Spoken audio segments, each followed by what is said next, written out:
So Sam, talk us through the event.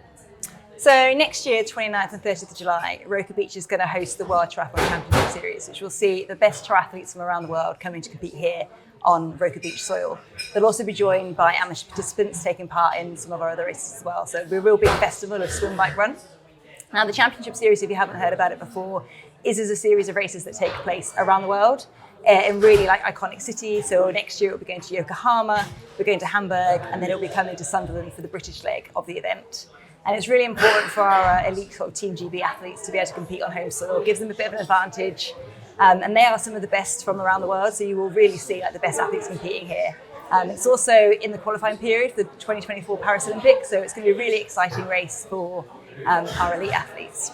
As I said, alongside that, we have all the amateur opportunities as well. Why Roker Beach? What made this the perfect location? Well, first of all, it's a really iconic location. When you kind of see some of the visuals, it's a beautiful beach. It's really sheltered, kind of like within the piers. The Dolphins came out this year to do a race in 2022 as a bit of a dress rehearsal for the event. We hosted the British Triathlon Grand Super Series Grand Final, which saw the top domestic athletes racing from across Britain here. Really successful 2 days of racing, and I think the iconic beach location, the sea swim, and then just the support from the local people in Sunderland. Like, I'm a big believer in the city and like the location where you are really making an event, and I think the local people coming out and supporting it through volunteering and through spectating just really provided a great atmosphere, and I know that they'll do that in 2023 as well. And what else is going to be going on around it? Because obviously we have this incredible event itself, but there are so many other things happening, aren't there? Exactly. So yeah, the elite race, so the Championship Series, is kind of the pinnacle of the event. But around that, we'll have lots of amateur racing, as well as a festival of swim, bike, run. So we'll have an event village. We'll have lots of opportunities to kind of get involved with local community, with some activities, with some sort of expo kind of people there. But there's a really big opportunity to take part in actually swim, bike, run itself. So we'll do a sprint and a standard distance race for the more kind of amateur kind of races. Sprint distance, for those that aren't aware, is the sort of the shorter distance of the racing. It's a 750 metre swim, a 20 kilometre cycle, and 5 kilometre run. The standard distance is then double that distance, really. So it's a 1,500 metre swim, 40 kilometre cycle, and then a 10k run.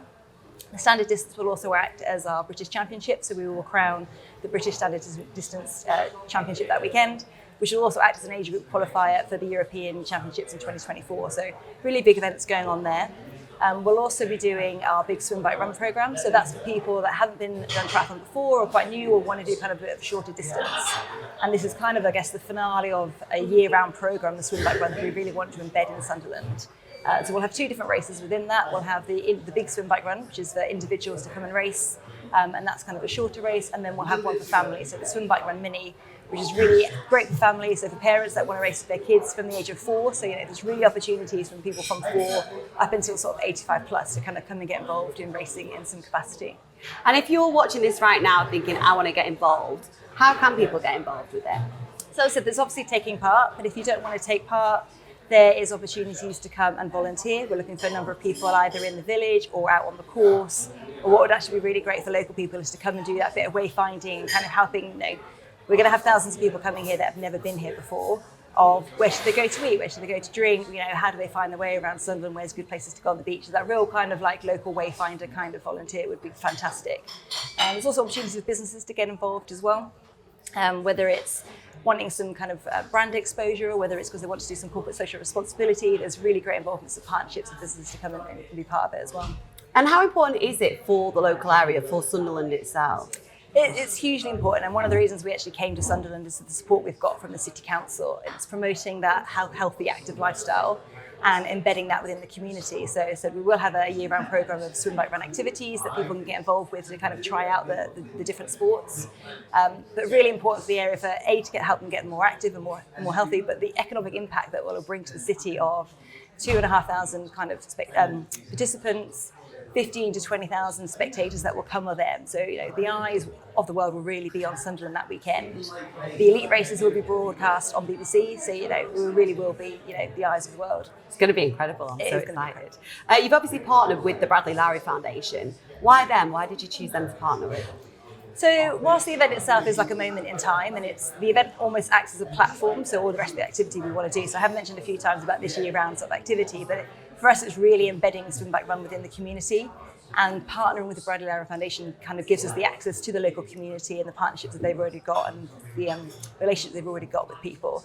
So that partnership just means we can help those people that they're already connected with to either benefit from Swim Bike Run, or also to kind of help fundraise and help build with that foundation as well.